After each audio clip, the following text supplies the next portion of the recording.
Hello everyone, welcome back into this channel, and today I want to share the tutorial how to send or share photos or files on the Google Chat application by iOS or iPhone. So first thing we have to do is go open the Google Chat application.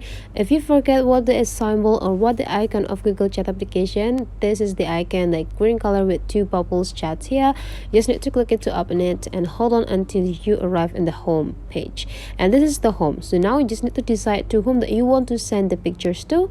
For example, I would like to send into this my friends. So to send a picture, you just need to go click plus button in this down left corner here, and after that, if you want to send a photo, just need to simply click the photo section and you will be having access to choose which photos from your device that you want to share into your friends.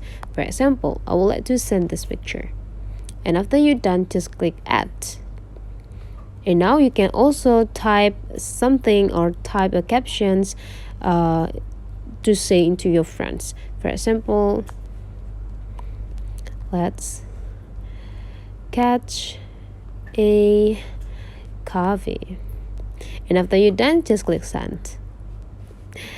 Okay, so if you want to send some files, you can also just do the same ways, and now just click go file so that you will have an access to exploring the files that you can share into your friends through Google Chat. That's all the way how to do it. So this is the tutorials. I hope that this tutorial is useful for you. Don't forget to subscribe into this channel.